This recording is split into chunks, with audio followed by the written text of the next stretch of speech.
porque llegan con un montón de verdades reveladas los chicos.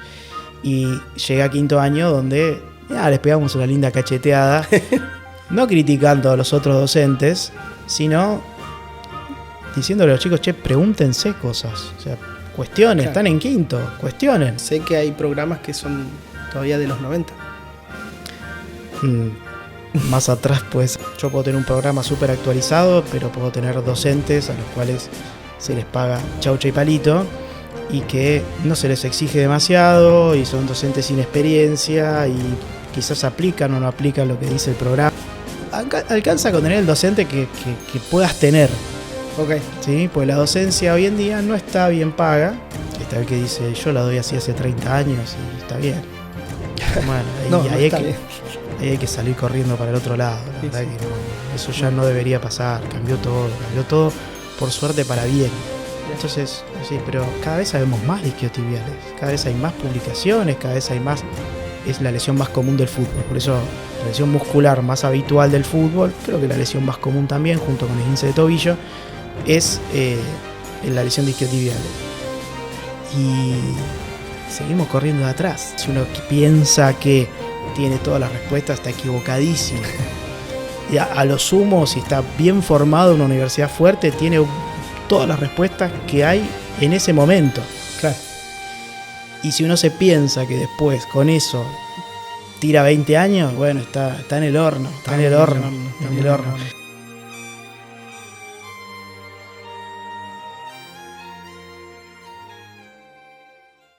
Leo Menzi, licenciado en Kinesiología y Fisiatría, es acá. Sí, acá es así. En Córdoba es licenciado en Kinesiología y Fisioterapia. Creo que es más acertado esa Leo, descripción. Bueno, no solo sos licenciado en Kinesiología y Fisioterapia, digo, no solo que ejerces la kinesiología, sino que también estás en el ámbito de docencia y ocupás cargos en algunas instituciones, que ahora no las vamos a nombrar, pero cuando vamos desarrollando me vas a ir contando. Dale. Te hago la primera pregunta. ¿Qué te llevó a estudiar kinesiología? Muy buena pregunta, porque soy un caso muy particular, que siempre lo cuento a mis estudiantes. Kinesiología era mi plan B, yo quería ser preparador físico, profe de educación física. Okay. Desde chico, deporte, aeróbico sobre todo, tenis. A los 13 años corría carreras de 10K, 14 años corría carreras de 10K. Cosa rara para esa edad, pero siempre vinculado al deporte. Por motu propio, no vengo de una familia de deportistas. Y bueno, ahí me empecé a interesar en la preparación física, en las lesiones deportivas, etcétera, yendo a un colegio industrial. O sea, un colegio industrial no tiene nada que ver. Ya a los 15 y 16 años ya sabía que a industrial no me iba a dedicar y terminé el colegio simplemente para terminarlo porque tenía a mis amigos ahí. Y en el momento de elegir carrera me anoté en educación física y como plan B kinesio. Bueno, y en el interín tuve una lesión, una fractura de clavícula y el examen físico no lo pude rendir. Claro. Y bueno, dije, bueno, ya que me anoté en el CBC de kinesio, para la UBA lo arranqué y acá estoy. Bien, Leo, eso explica un poco tu inclinación hacia el deporte y dónde también te desarrollas hoy en día. Leo, ¿en qué época, no quiero delatar tu edad, pero en qué época te recibiste? 48 años, no pasa nada. Me recibí en 2004, 21 de diciembre de 2004. 2004, mira. Yo estaba encarando Córdoba para empezar a estudiar kinesio. Leo, tenés una posición súper crítica de la fisioterapia. ¿Cómo era en aquellos años la kinesiología? A ver, excelente. Mirá, una cosa, separemos lo que es la formación de lo que es lo que pasaba afuera. Que hoy en día también pasa eso, ¿no? Que la formación es una cosa y lo que pasa afuera cuando empezás a trabajar es otra, ¿no? Son dos mundos distintos. Bien. Yo creo que en aquella época se parecían bastante esos mundos. Dentro de lo que era la formación de la kinesio en la universidad se hablaba mucho de la fisioterapia, mucho de la terapia manual. Pocas evidencias científicas, estudiábamos sobre libros de autores que ya estaban desactualizados en esa época. Y al momento de salir, Y al menos en mi ámbito yo no tengo idea de lo que es respiratorio, neuro, nada por el estilo, nunca me atrajo demasiado. La manera de trabajar era un poco así, era muy parecido. Elementos de fisioterapia, que el magneto, que el ultrasonido, que la electroanalgesia. Y luego, dentro de lo que es terapias manuales, y muy poco énfasis en una progresión de ejercicios de rehabilitación. Muy poco énfasis.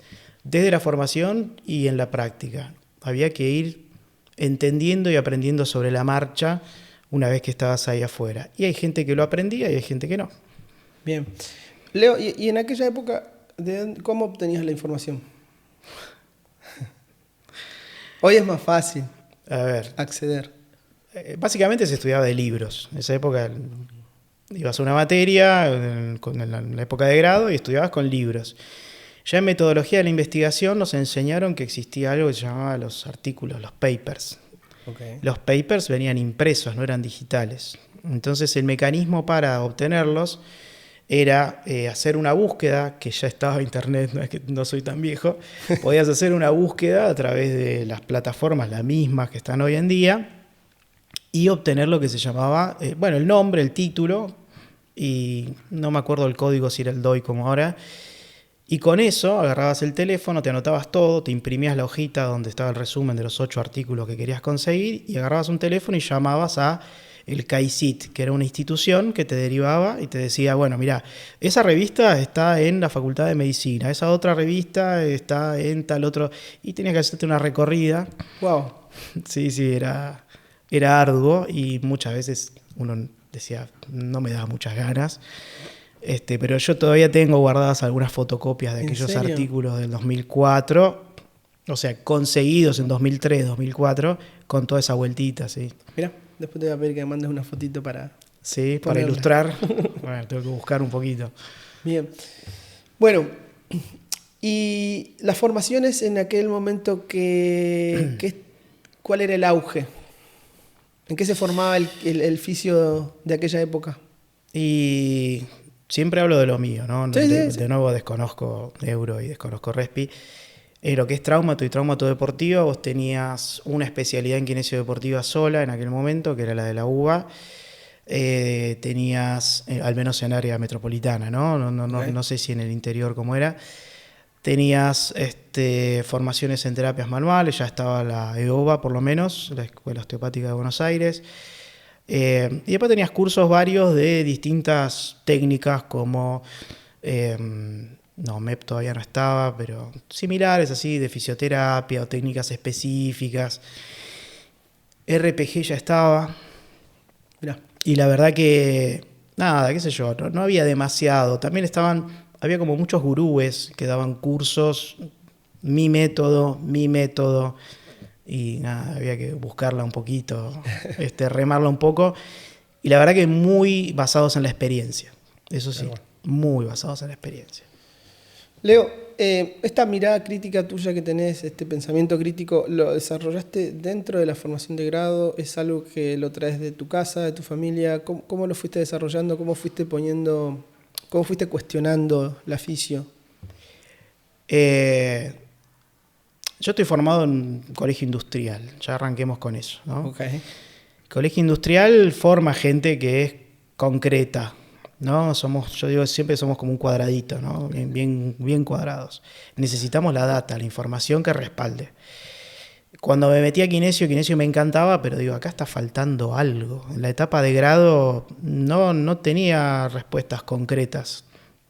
En un momento uno se acostumbra, ¿no? Y salís a la calle y empezás a trabajar cuando te egresás y decís, estoy pisando sobre barro. Y te adaptás al barro.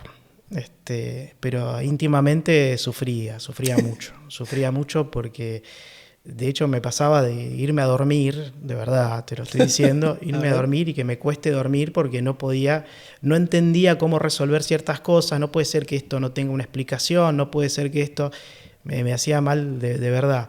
Mira. Y no, después todo cambió en cierto momento donde apareció el otro problema que tenemos actualmente, que es el exceso de información. Okay. ¿En qué época estamos hablando? me mataste, pero más o menos. supongamos, y del 2010 para acá, ¿sí? Empieza a ver... Sci-Hub marcó... Eso fue más acá. Okay. Sci-Hub, alabado sea, facilitó mucho. Facilitó mucho. Y está bien que no está bien decirlo, ¿no? Porque es algo... La bancamos. No legal, en definitiva, pero la verdad que cambió. El que diga que no lo hace, que no lo usa, es un hipócrita. La verdad que es algo que sí simplificó y facilitó el acceso a cosas que eran caras, ¿no?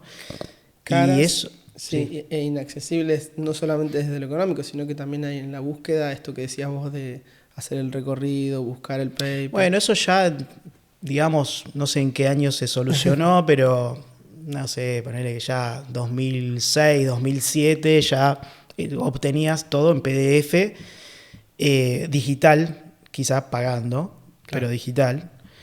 Y después lo que cambió con Sci-Hub fue la disponibilidad de lo libre de todo, ¿no? Y bueno, nada, sí, creo que Sci-Hub le hizo muy bien, al menos en mi ámbito, a la kinesio deportiva. Bien. Mucho. Ya que tocaste el tema, y creo que un poco la decisión de esto, ¿no? De que no pudiste ingresar al profesorado de educación física, ya un poco te marcó, ¿no? Tu inclinación hacia el deporte. Pero, ¿cómo fueron esos primeros años? Digo, ¿cómo te empezaste a inclinar a meterte de lleno al deporte?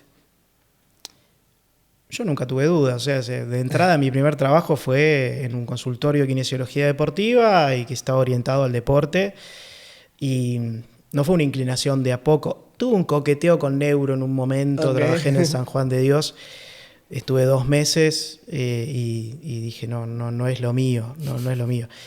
Que a veces pasa que uno necesita experimentar antes de saber, porque quizás neuro en lo teórico me parece súper apasionante, atractivo, pero otra cosa es vivenciar el tratamiento, el manejo con la familia, con las expectativas. No es sencillo para nada. Y yo creo que, nada, me terminé volcando decididamente al deporte desde el primer momento. Creo que lo que cambió en todos estos años, en mí por lo menos, es que a medida que fue pasando el tiempo y fui conociendo nuevas investigaciones, nuevas evidencias científicas, que yo siempre digo que todo paradigma viene a mejorar el anterior, toda información viene a retocar lo anterior. Lo que cambió en mí es radical. Yo miro el Leonardo Menzi, autorreferencial, ¿no? Pero miro el de 2006 y me da vergüenza cómo trabajaba. ¿Por qué? Comparándolo con el tipo de laburo que hago ahora. O sea, yo ahora siento que estoy mucho más armado, con mucho más recursos. Primero que tengo más casuística, pero tengo mucho más recursos académicos. Me es más fácil encontrar una respuesta o un abanico de respuestas a lo que necesita el paciente, y todas con cierta base, y que la verdad que la evidencia científica sirve, porque utilizás herramientas que te recomiendan y aumentás el porcentaje de que ese paciente mejore, ¿no? De las probabilidades de que ese paciente mejore. Y el razonamiento clínico, etcétera, era bastante pobre. Al momento de salir de la universidad, si uno piensa que tiene todas las respuestas, está equivocadísimo. A lo sumo, si está bien formado en una universidad fuerte, tiene todas las respuestas que hay en ese momento. Claro. Y si uno se piensa que después, con eso, tira 20 años, bueno, está en el horno. Está en el horno. Es más, yo contrasto con mi manera de atender de hace 5 años. Y no te digo que me da vergüenza, pero digo, y hay cosas que ahora no hago. Está bien, pero eso tiene que ver también con justamente, ¿no? Con el avance de la evidencia, con el avance de las tecnologías, digo, porque cosas que hoy podés medir, antes no las podías hacer. Exactamente. Y entrando en ese campo, ¿cómo está hoy la fisio argentina en deporte? Si llegaste hasta acá, por favor considera suscribirte. Solamente te va a costar un clic y a mí me ayuda un montón para seguir creciendo y generando contenido. De esta manera poder hacer mi pequeño aporte a la fisioterapia. Muchas gracias. Bien y mal, antes era mal. No, a ver, yo creo que Pasa que yo tengo una mirada, tengo mi sesgo, ¿no? Mi sesgo es hacia la evidencia científica, hacia el ejercicio, porque dentro de todo lo que hay en la evidencia científica tiene que ver con el movimiento, no tanto con el uso de elementos de fisioterapia o terapias manuales, que son muy útiles, pero tengo como un sesgo. Yo siempre quiero solucionar todo con lo mismo, con el movimiento. Okay. Ese tipo de perspectiva, más evidencialista, pisa fuerte. Yo creo que previo al 2015, 2014 no era tan así. Era mucho más pasivo la kinesio, más el kinesiólogo bombero. Okay. El kinesiólogo bombero es aquel que, nada, me duele, listo, hace algo para que vuelva a jugar.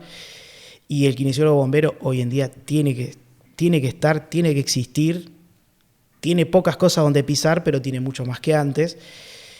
Pero antes éramos casi todos, al menos yo tenía esa perspectiva, y en los congresos se daba esa sensación de que el foco estaba en el dolor de corto plazo, el devolver al deportista a la cancha, y no tanto el foco en la planificación, estructurar un trabajo de fuerza, medir variables, etcétera, trabajos de control, seguir avanzando en eso.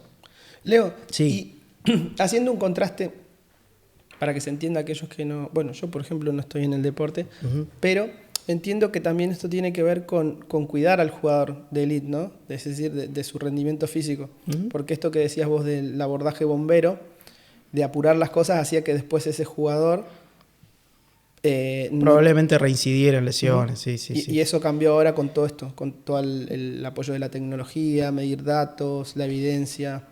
Está cambiando. Está cambiando. Está cambiando. Yo creo que es súper dinámico esto. Está cambiando. O sea, todo el énfasis en prevención de lesiones o la prevención de relesiones, sí, está cambiando. Hay algunos aspectos en los que seguimos corriendo de atrás.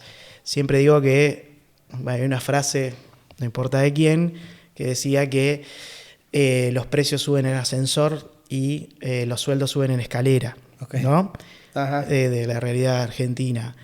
La kinesio y la preparación física pasa lo mismo. La preparación física sube en ascensor y la kinesio sube en escalera. Entonces nos pasa que siempre estamos corriendo de atrás. Cada vez más los deportistas son aviones y cada vez es más la carga de entrenamiento o diferente la carga de entrenamiento. Y aparecen, cuando creemos que ya tenemos todas las soluciones, aparecen nuevos problemas. Okay. Hace un tiempito un epidemiólogo, no importa quién, hizo todo un trabajo a lo largo de los años de lo que es la incidencia de lesiones isquiotibiales en el fútbol, y va creciendo a lo largo de los años. ¿Va creciendo? Va creciendo. Mirá. Entonces, sí, pero cada vez sabemos más de isquiotibiales, cada vez hay más publicaciones, cada vez hay más, es la lesión más común del fútbol, por eso la lesión muscular más habitual del fútbol, creo que la lesión más común también, junto con el esguince de tobillo, es la lesión de isquiotibiales. Y seguimos corriendo de atrás. ¿Y por qué? ¿Qué pasa? Cada vez sabemos más, pero estos vienen en avioneta y nosotros venimos corriendo ahí con nuestro... ¿Eso tiene que ver con la exigencia del deportista de hoy? Hablando de alta competencia, ¿no? No, claro. Sí. Cada vez es... No sé si más exigencia o diferente exigencia. La verdad que no sabemos por qué, si no estaría bajando en este momento el nivel. Pero no baja. Y en otras áreas sí, por ahí en lo que es la incidencia de relesión en cruzado anterior se está avanzando mucho. La prevención de lesiones traumáticas de rodillas se está avanzando mucho, se logra bajar la estadística, pero en otras áreas no, como por ejemplo las lesiones musculares. Ya. También esto, ¿no?, de las intervenciones quirúrgicas en los cruzados y eso. Hay casos famosos que no se han operado. Cruzados anteriores. Sí, son pocos. ¿Son pocos? Sí, son pocos. ¿Acá en Argentina tenemos? Y está el famoso caso del Negro Ibarra, jugador de Boca, lateral derecho. Y hay algún otro caso más, ahora no se me viene a la cabeza. Pero son casos especiales. Siempre un deportista puede, cada vez hay más criterios para discriminar si alguien que tiene una rotura de cruzado anterior puede seguir compitiendo en ese alto nivel. Se puede, pero en la práctica es imposible, porque habría que seguir experimentando sobre ese tipo de casos, pero nadie quiere experimentar sobre ese tipo de casos. Por la pérdida. Claro, porque vos imaginate, es una rotura de cruzado anterior.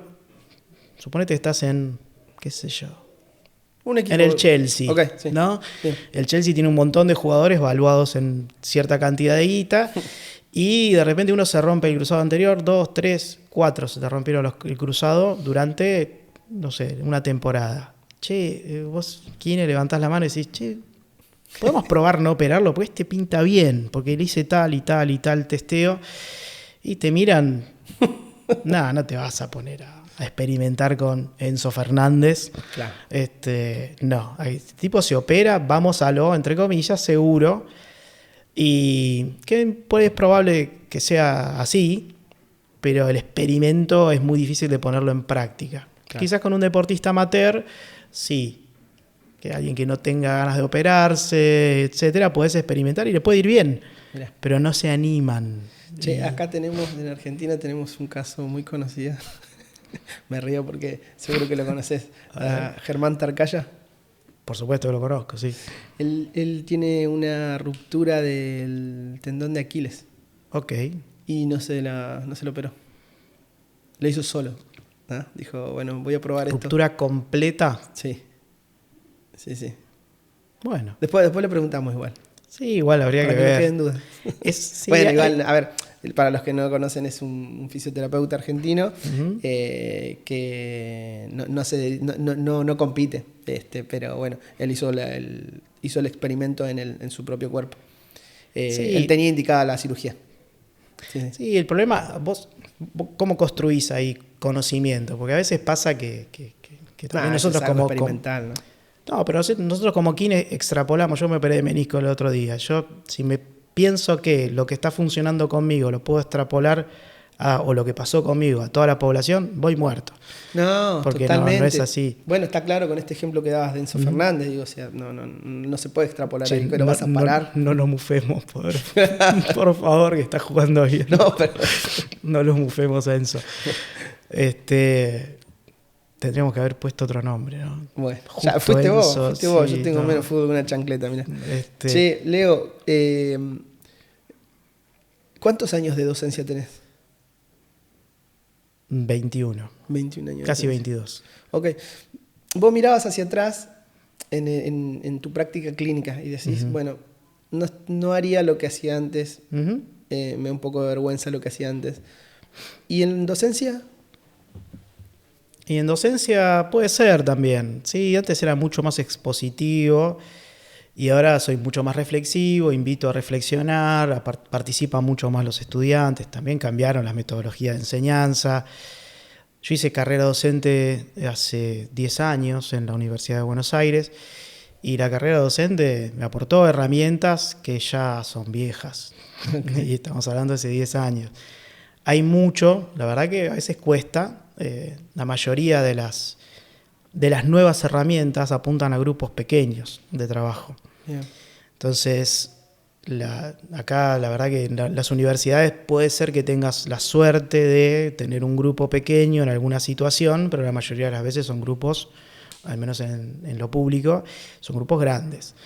Entonces, esas herramientas que están diseñadas para docentes capacitados en cierto tipo, cierta metodología de enseñanza, la querés aplicar en un grupo de 40 y pico de personas, vos solo, va a ser realmente imposible, no Claro. difícil, imposible. Total. ¿Cuáles son las barreras que te encontrás vos como docente en el alumno, en el aprendizaje? Muy bueno.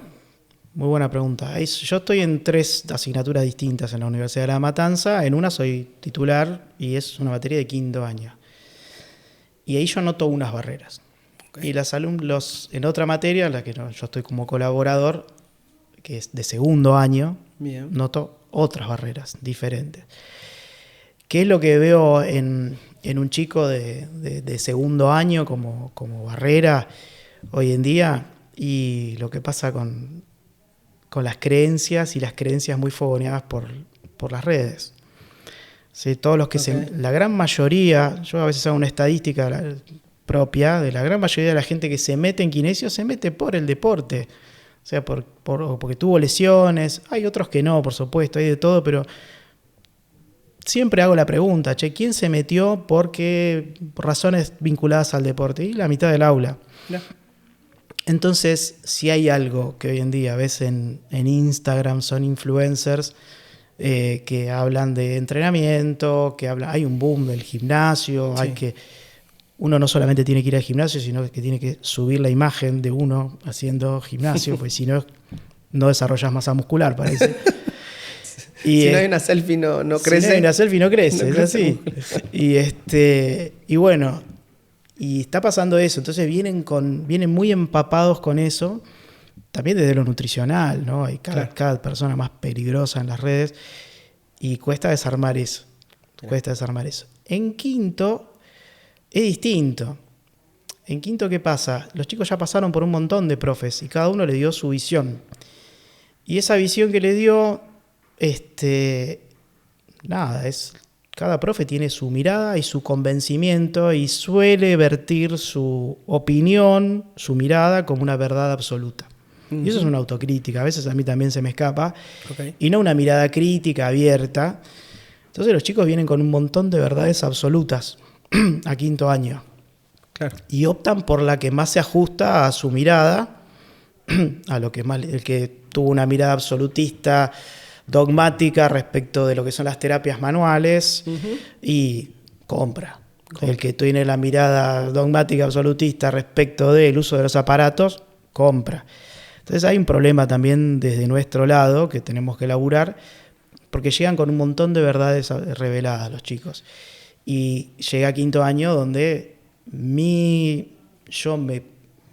junto con otros profes, uh-huh. Les pegamos una linda cacheteada, no criticando a los otros docentes, sino diciéndole a los chicos, pregúntense cosas, o sea, cuestionen, claro. Están en quinto, cuestionen. Entonces quizá la barrera que yo noto es diferente, una muy de los influencers y en quinto más la misma que genera la universidad. Mirá, qué interesante, Leo. Y, a ver, esto es, por decirlo así, mérito del docente. Es decir, tenés docentes que van a, de alguna manera, intentar motivar, desarrollar un pensamiento crítico en los alumnos, pero esto ya es una cuestión individual de cada docente. Y la institución en sí, las instituciones de educación de grado, ¿cómo las ves en ese sentido? Yo he hablado con otros colegas que también son docentes y sé que hay programas que son todavía de los 90. Más atrás puede ser también, no, de los 90. Okay. Creo que los más viejos deben ser de los 90. Quizás las nuevas universidades, por supuesto que no, son más actualizados. Bien. Hay una gran disonancia o disociación sería, no disonancia, entre lo que está en el papel y lo que pasa en la práctica. Yo puedo tener un programa súper actualizado, pero puedo tener docentes a los cuales se les paga chaucha y palito y que no se les exige demasiado y son docentes sin experiencia y quizás aplican o no aplican lo que dice el programa. ¿Alcanza con tener un buen carisma? Alcanza con tener el docente que puedas tener. Okay. ¿Sí? Pues la docencia hoy en día no está bien paga, uh-huh. ni en el ámbito privado y ahora desde hace muy poco tiempo tampoco en el ámbito público. Bien. Entonces hay docentes de experiencia, la mayoría, nadie se va a hacer millonario siendo profe. Entonces tampoco se le exige demasiado, no es que hay un programa y viene la institución y te dice seguirlo al pie de la letra, pues ese es el programa autorizado por la CONEAU, esto, lo otro. No. Necesitamos un profe para tal materia. ¿Sí? ¿Vos tenés experiencia en eso? Sí, listo, vení. Claro. Necesitan cubrir. Se necesita cubrir y hoy en día más que nunca. Es muy complejo. Son muy pocas las universidades que se lo toman en serio. Yo formo parte de una.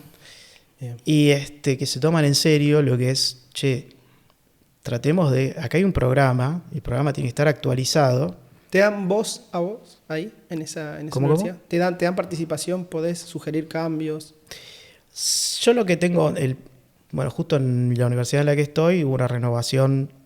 No cambió el esquema de materias, la currícula, pero el programa de cada materia es responsabilidad de cada docente. Mirá, qué bueno. Y sí, yo lo armé yo el programa y me piden que esté actualizado y está toda la bibliografía disponible, citada en APA como pide la CONEAU y de acceso gratuito. Mirá. Y si hay algo de lo que yo publico que no es acceso gratuito, tengo que notificarlo para que la universidad pueda adquirir el artículo de manera legal y no a través de SciHub, por supuesto. Así que todo tiene que estar disponible. Sí, a mí me permiten actualizar, eso bueno. Está. Y la verdad que no está pasando eso. Universidades, no importa cuál, que tienen planes muy antiguos y bueno, cada docente a veces dice, bueno, yo no puedo tocar el programa porque en algunas universidades sí, en otras no. No puedo tocar el programa de mi materia que está desactualizado. Y bueno, busco la letra chica y le busco la manera de dar los mismos contenidos, cambiando esto y lo otro e ir flexibilizando. Y por supuesto está el que no. Está el que dice, yo la doy así hace 30 años y está bien. Bueno, ahí hay que salir corriendo para el otro lado. La verdad que no, eso ya no debería pasar. Cambió todo, por suerte para bien. Sí. Por suerte para bien, pero lamentablemente en algunos lugares no cambia. De hecho, tenemos un amigo en común, Fer de Andrea, que está peleando contra molinos de viento oxidados. Es tremendo. Todavía se siguen hablando de torsiones de sacro, disfunciones de acá. La cantidad de ejes que tiene el sacro. ¿Para qué? ¿Para qué saber eso? Sí, es algo que no tiene asidero, no tiene nada que lo sustente. Bueno, desde acá le mandamos un apoyo. Le mandamos nuestra solidaridad en tu lucha, Fer. Bien. Leo, hoy estás cumpliendo, hoy hace un tiempo cumplís un rol dentro de la dirigencia de la Asociación de Kinesiología Deportiva, que también ha ido evolucionando. ¿Cómo están hoy? ¿Cuál es tu rol? Contame un poquito. Mirá, yo entré en pandemia, en el 2020, ¿sí? Cuando hubo un cambio de comisión. Igual ya estaba como colaborando freelance desde afuera. Me invitaron a participar en aquel momento. Y en aquel momento me buscaron como alguien como nexo con las universidades, ¿sí? Yo manifesté mi postura. En aquel momento estaba muy, muy entusiasmado y con el tiempo me fui dando cuenta que si hay gente que alimenta, si hay un público que alimenta la Asociación de Kinesiología del Deporte, es el kinesio joven o el kinesio estudiante avanzado, ¿no? Que está invitado a todas las actividades académicas. No hay un problema ahí. El problema está en los más 30. ¿Sí? El problema es no logramos a través de los años convocar gente mayor. O sea, parece que pasado los 30 uno no necesita capacitarse más en nada, ya aprendió todo. Mirá, 30, 35, ¿no? Y lamentablemente yo lo escucho en colegas y hasta amigos, te diría que ¿qué voy a aprender? Es como... ¿Y para qué voy a ir? Claro. Sí, yo la verdad que... Como si la experiencia fuera sinónimo de sé más. Si a mí me sirve. Si a mí me sirve. Me funciona. Si a mí me funciona. Bueno, y dentro de la asociación, en un principio era el vínculo con las universidades, luego fue mutando y hace un tiempo que soy el encargado de lo que es las reuniones científicas, que son meetings donde los socios van gratuitos y hay un arancel muy bajo, que es un servicio. Recuerdo que es sin fines de lucro, la ACADE, que es una sociedad científica. Y bueno, mi rol es el armado de ese tipo de reuniones en distintas locaciones, en general los sábados a la mañana, que es un momento donde pueden ir, y también algún otro tipo de capacitaciones. Y bueno, hoy en día, ¿cuál es la principal dificultad? Es que necesitamos gente que trabaje en deporte, que tenga ciertos años de experiencia, los expositores, ¿no? Cuesta conseguir gente que tenga cierta expertise comprobable en el área, ¿sí? Que tengan algo de experiencia de speakers, ¿no? Que puedan exponer y que por otro lado argumenten. Okay. Argumenten con evidencia científica. Y a veces esa es la pata que falta, ¿no? Entonces tratamos de que pase esos 3 tamices. y se hace complicado. Y respecto de lo que es la gente que va, el problema que tenemos es eso, lo que hablaba recién, la edad. Hay 50 personas, de las 50 que van, levantan la mano. Che, ¿quién tiene más de 30? Ves 2 o 3 que levantan la mano y ya está. ¿Qué pasó? ¿Qué pasa? Que no sé si es culpa nuestra. Cuando uno es culposo y dice, ¿qué nos está fallando? ¿Por qué no llegan? ¿Por qué no llega? ¿Por qué no viene gente más grande? Es muy poca. Quizás al Congreso sí viene más gente más grande, pero el consumo de lo que es lo digital, lo que es la revista, de la asociación, que es muy buena. Te iba a preguntar, escuchando algunos podcasts también de fisios de otros lugares del mundo, de España y demás, hablan de, quizás que es algo en común, ¿no?, a la fisioterapia, de que nosotros como fisioterapeutas no estamos acostumbrados a trabajar con datos, tener datos duros, ¿no? Y yo estoy viendo, porque los sigo en redes y veo que están publicando y veo también el trabajo que están haciendo en la revista y están en eso. ¿Cómo viene esa parte de la investigación, de la recolección de datos? Sin datos no puedes registrar si lo que estás haciendo está bien o está mal. Bien. Entonces, no hay chance de que no exista una kinesiología, al menos, una kinesiología en general, donde no se registre, hay una evaluación inicial donde vos registres los datos más relevantes para la recuperación de esa persona y luego vayas monitoreando cómo progresan esos datos. Y la tecnología avanza. Entonces, todos los años aparecen nuevas herramientas. Y eso, por suerte, y en esta última época de dólar barato, que algo bueno tenía que tener, ¿no? ¿Trajeron chiches? No, aparecen elementos y hay disponibilidad. Aprovechen ahora. Hay disponibilidad de ciertos elementos que permiten evaluar con más detalle. El que no evalúa hoy en día, la verdad que es porque no quiere. De hecho, no hay plata para comprar eso. Hay test de campo, hay test clínicos, evaluar la fuerza. Di la clase los otros días en la universidad y la di muy sencillo. Tengo mucha guita, compro esto. Tengo más o menos, compro esto otro. No tengo nada de plata, puedo evaluar así, así y así. Siempre se puede evaluar. El nivel de precisión va a variar, pero la variable la puedes obtener. Qué bueno. El no obtenerlo es porque no tenés ganas. Qué bueno, sencillamente. Qué buen mensaje. Pero, entonces es importante tener los datos, más si queremos estar en esto, sobresalir y que nos tomen en serio, ¿no? Digo, de otras disciplinas, de otras áreas de la salud. Estamos en una época de boom de lo que es recolección de datos, por todo lo que es lo tecnológico. Quizás estamos muy bien, pero falta en lo que es qué hacer con los datos.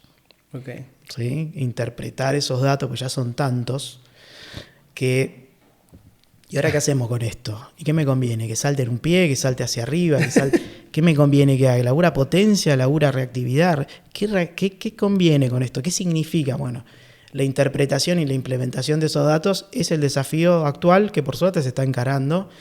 Y nada, vamos bien. Yo soy optimista. Tener la pregunta de investigación. Exactamente. ¿Un consejo para los nuevos fisios, para los que se están recibiendo? Por supuesto.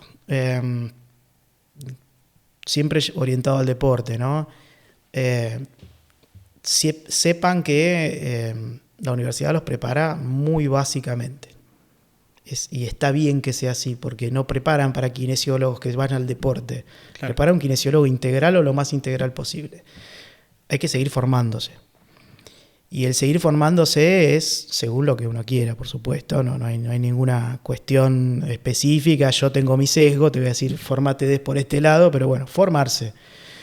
Y tener la mente abierta, no quedarse, porque cada vez que vas a un curso, incluso a veces me escuchás a mí, me vas a escuchar con mucha seguridad, muy convencido, así, salís del curso diciendo, Menzi es un crack, qué fenómeno, qué sé yo, vas a verlo, no sé, a Mati San Pietro, si es un crack. Sí, son 2 puntos de vista. No somos 2 cracks, son 2 personas que leímos, interpretamos lo que leímos y lo aplicamos de tal manera. Bueno, te conviene escuchar a otro, a otro, a otro, a otro, a otro. múltiples voces. Si uno se casa con algo específico, te encerrás, terminás en una línea. Traten de formarse en varios aspectos. Y así a sabiendas que va a cambiar.